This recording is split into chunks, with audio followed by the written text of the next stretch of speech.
We are on section 2.5, continuity. There it is, continuity. We want to be able to identify different types of continuity and end behavior of functions. This, again, turns out to be quite easy. Oh, yeah.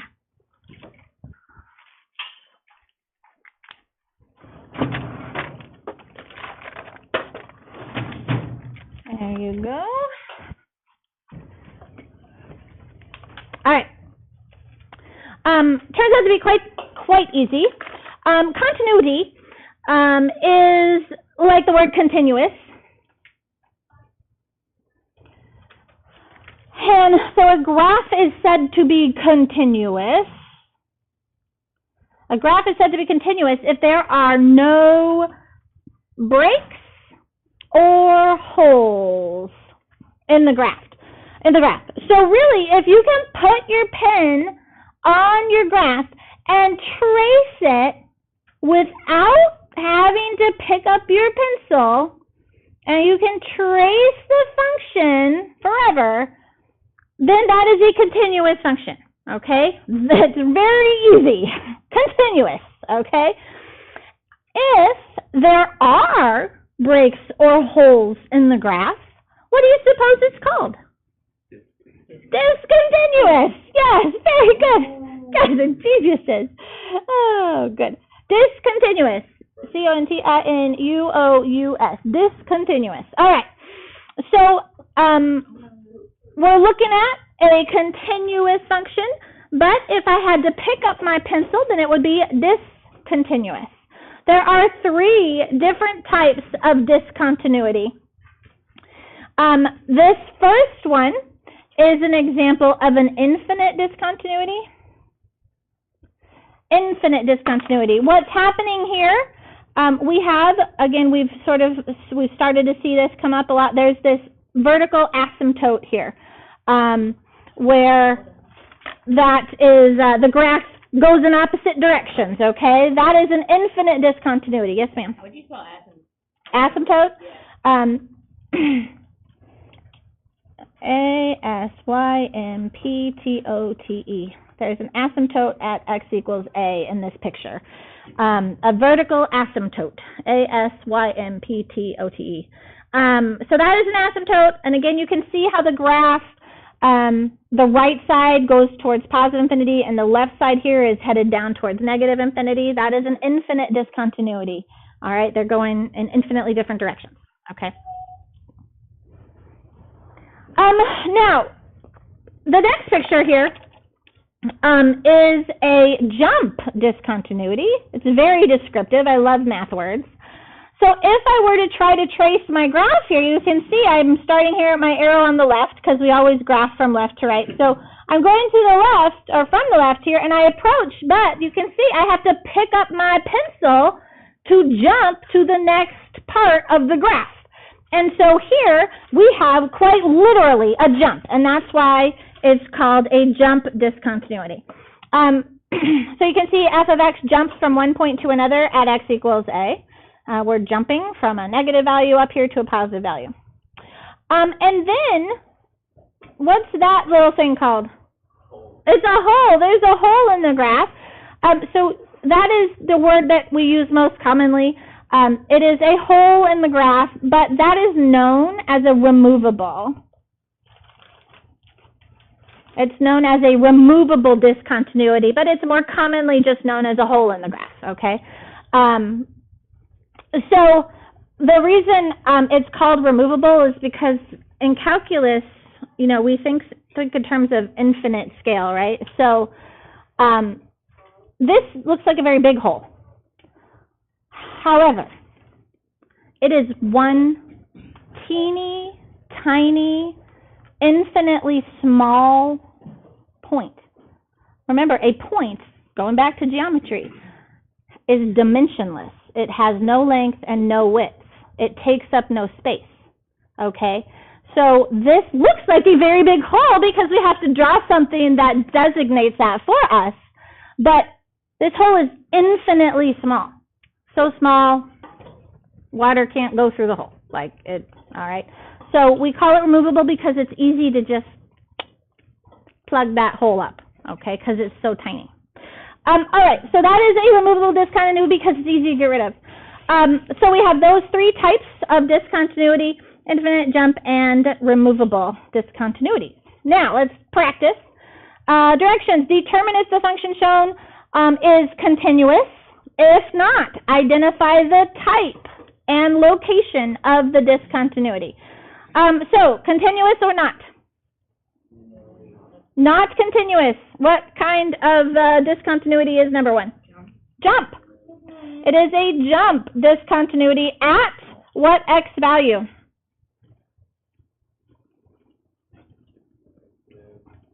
-5. We have a jump discontinuity at x equals -5. All right, number 2. Continuous or not continuous? Yes, it's continuous. I can trace it and don't have to pick up my pencil at all. It is continuous. Number 3. What do you see on number 3? First of all, is it continuous or not? Not continuous. What kind of discontinuity does it have?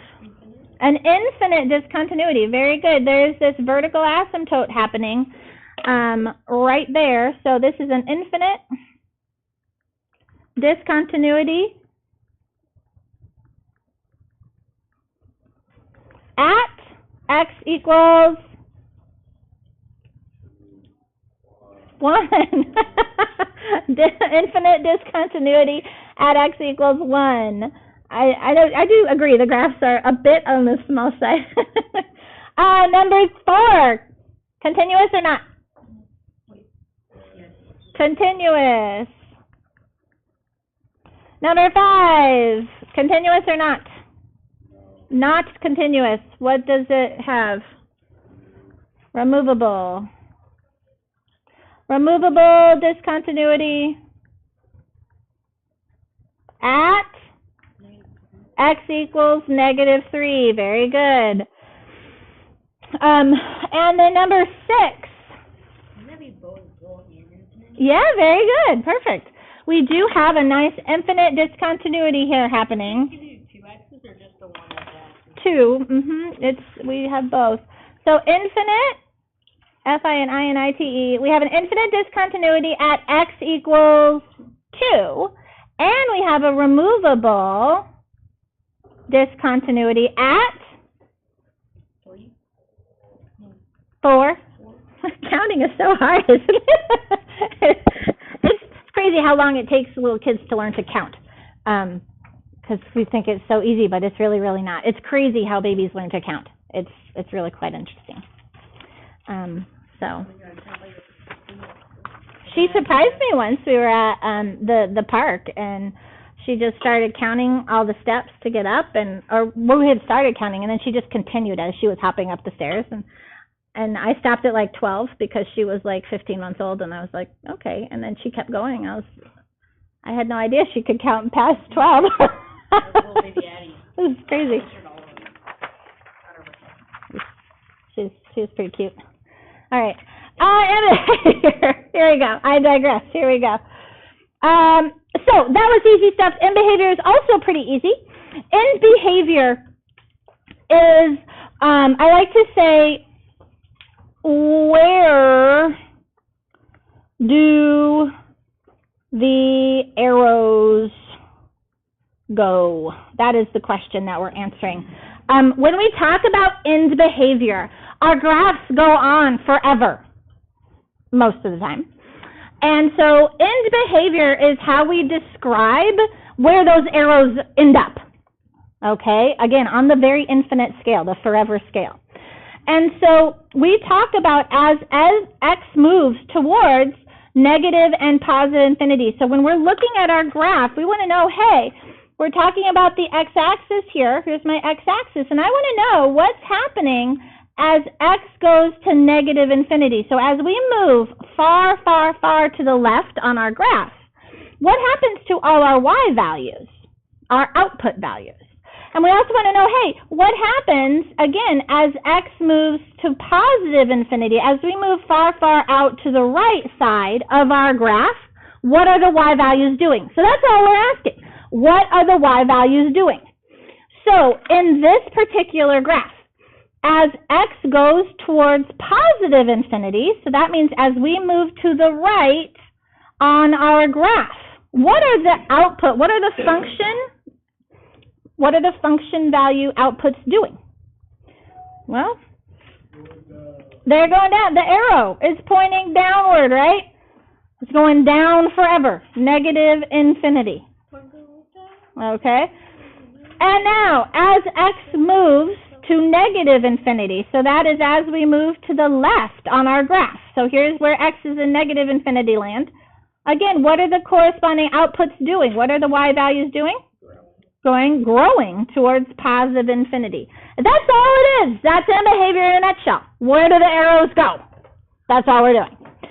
So, number 7, describe the end behavior of each graph. I like to put as x approaches negative infinity, what does our function approach? So as we move to negative infinity territory, what are our function values doing? Yeah, there's our arrow. It's pointing up. It's going up towards positive infinity forever. And then as x approaches positive infinity, so as we move towards positive infinity on the right side of our graph, again, what are the y values going to do? Whoops, f of x, sorry. What do the y values do? Increase. They increase. Again, that arrow means it's going forever up to positive infinity. So our y values are just going to get larger and larger and larger. That's pretty easy, right? All right, so then number 8, as x approaches negative infinity, what do our y values, our function values? As we move left on our graph, so if we're on the left side of our graph, they go down. We're pointing down towards negative infinity. Beautiful. As x approaches positive infinity, that's the right side of our graph. Positive infinity land, what does the right arrow do? It decreases as well towards negative infinity. Again, it's going downward forever. Okay. Number 9, as x approaches negative infinity, and so that means as we move left on our graph, as we go to negative infinity, what's our left arrow doing?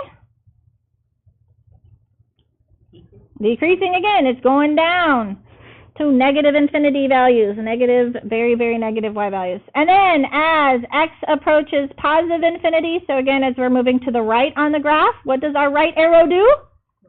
It grows towards positive infinity. It's going up forever. So easy peasy. Now, sometimes they don't just go to positive or negative infinity.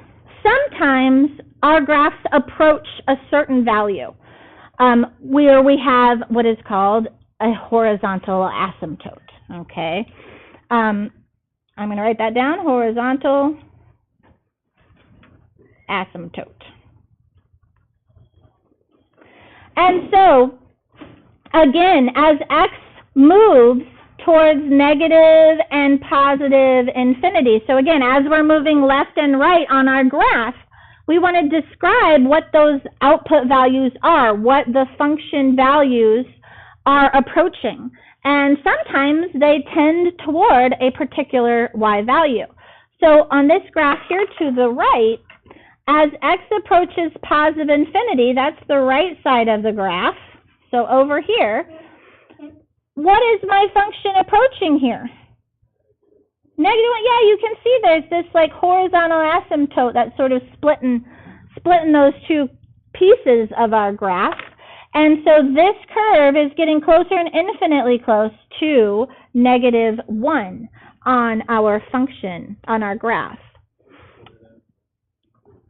No, I would just put negative 1. Yeah. Were you thinking it was f of negative 1? Like that? No? Okay, good. Oh, I see what you're saying. No, not necessary. It's just negative 1. That is the asymptote. So it means something slightly different. But as we move again here to negative infinity, that would be the left side of our curve. again, as our graph is approaching to the left, again, we're below it, but we're getting very, very, very close to -1 as well, okay? But very infinitely close. All right, so now that we have these last couple here are pretty easy. Describe the end behavior for each graph. Interesting here. So as x approaches -infinity and as x approaches +infinity, I just like to get it set up, you know, it's like a structure. Our function approaches. So as we move left on our graph, what do the y values approach? 0. Yeah, we're getting really, really close to the axis. So we are just approaching 0, the y value of 0. That's called approaching from below. Approaching from the, does that make sense? Approaching from below, the underside, yeah? Okay, we have special notation in calculus for that. All right, and then as we move to the right side, our right side of our graph, again, what does it look like it's getting very, very close to? 0 again. I really wish she would have zoomed in a little more on the graph because it's a cool curve. But all right, good. What do you see on number 11? Looking at the graph, what is this right-hand side approaching? -3. Yeah, there is another little horizontal asymptote there that this graph would be approaching as well. So as x approaches -infinity and as x approaches +infinity, what does our function do? F of x approaches. Okay. So again, as we move left, our curve is getting closer and closer to -3. And as we're moving to the right side of our curve, again, we are getting closer and closer to -3.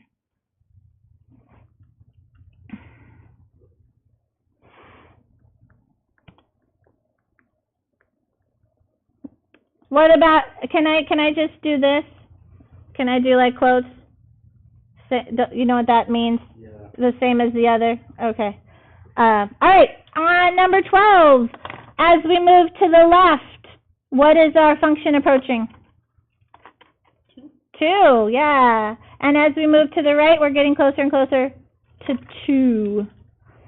All right, so again, there's that sort of asymptote happening, that horizontal asymptote that we're getting very, very close to. Number 13, I'm just going to do the same thing. F of x approaches, as we move left, f of x is approaching what?